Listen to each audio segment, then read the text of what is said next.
Hi, I'm the Intense MD, a board certified ICU doctor here to demystify the intensive care unit. Since the beginning of intern year in the United States is coming up quickly, and for those of you that don't know, typically new graduates from medical schools start their residencies either at the end of June or historically on July 1st.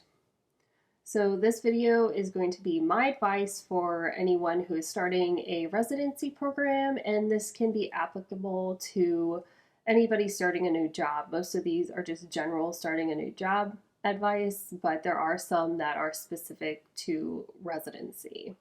If you have any first day of work tips, just leave them down below. I'm sure anybody who watches this video and is starting a new job would appreciate them. Number one, know what your role is and know what the expectations are. And if you don't know, then ask.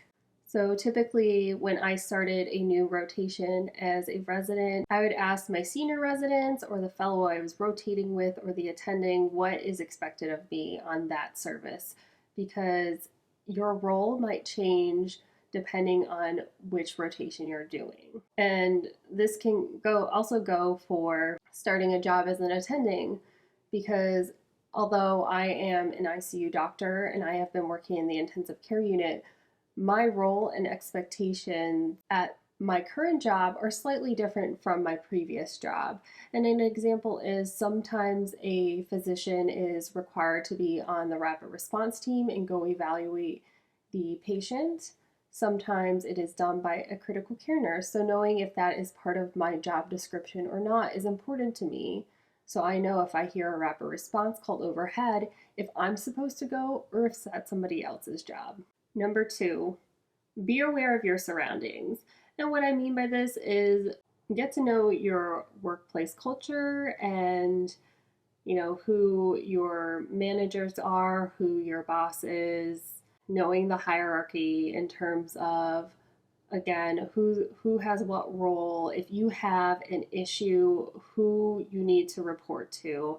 For instance, if you're an intern, typically if you have a minor issue, you might talk to your senior resident. If you have a major issue, you want to talk to your chief resident or your program director. And you also kind of want to get to know who knows who and who's related to who, because you don't want to be bad-mouthing the nurse on the 5th floor and find out that the attending you're talking to is married to her.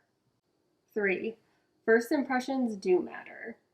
You'll hear this a lot, and some people say they don't matter, but I personally believe first impressions do matter, because especially in a small program, people will remember that. People will remember if you did anything off the wall on your first day, or if you came in extremely rude and arrogant, especially when you're meeting new staff. Keep in mind that the staff who works at the hospital has been there.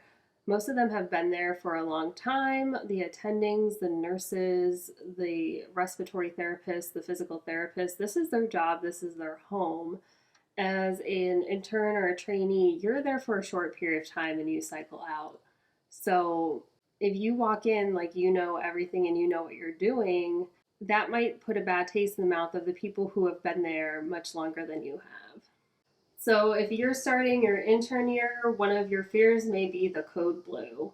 And I have made a couple of videos about code blues, but if you're an intern and you are worried about running your first code blue, remember the most important things are chest compressions and epinephrine.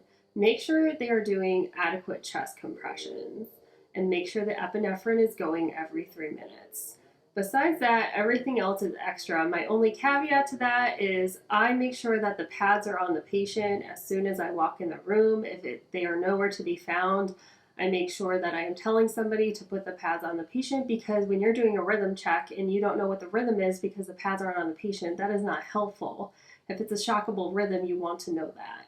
And a lot of times in a teaching hospital, multiple people will come to a code blue. If one of your senior residents comes and wants to make sure that you are okay, you can be like, hey, do you mind hanging out, and I'll have ideas to bounce off of you.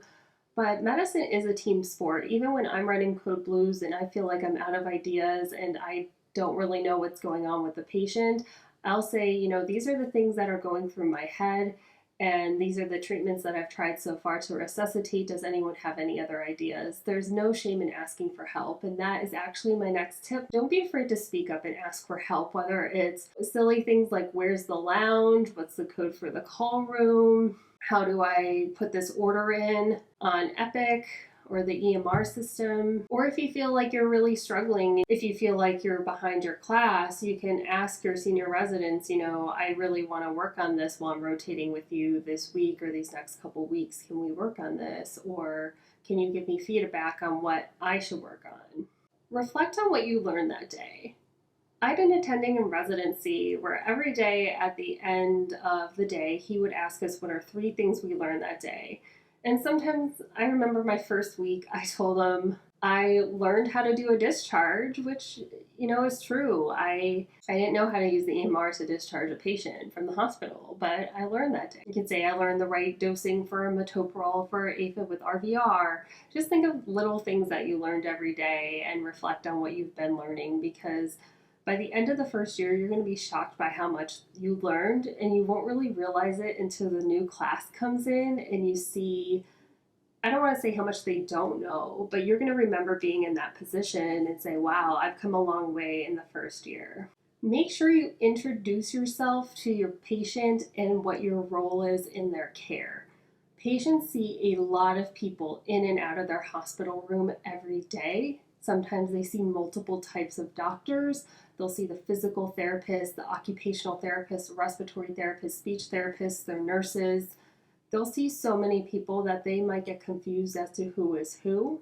So when I would see a patient, I'd introduce myself with my name, tell them I'm one of the internal medicine residents, part of their medicine team, and I would say I function like their primary care doctor, but inside the hospital, because this would give the patient a good idea of what my role was in their care.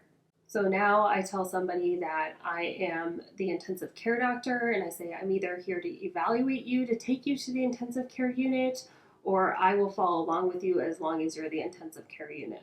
Expect to stay late. So this probably goes for a lot of new jobs. You're learning the lay of the land. You're learning how to perform your tasks. You're not going to be as efficient as somebody who's been doing it for 1 year, 2 years, 5 years.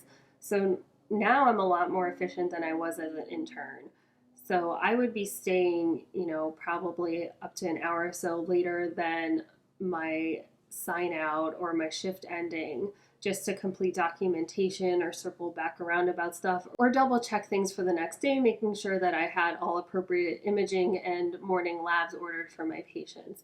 But as time went on, I got more efficient. I had my own personal system down. So now when I go to work, I start my day the same way every day after sign out. I have my own system for how I review a patient's chart that I have found to be very efficient for me, how I round on patients, and how I conduct my own multidisciplinary rounds. And this is what works for me. When I am admitting a new patient, I have my own system. When I'm doing a procedure, I have my own systems. And things that used to take me much longer take me half the time or a third of the time. Don't take things personally. And this can be if, your attending is grumpy at you one day, or you call in a consult and the fellow is not very kind to you, or if you go to see a patient and they're not in the mood to talk to you.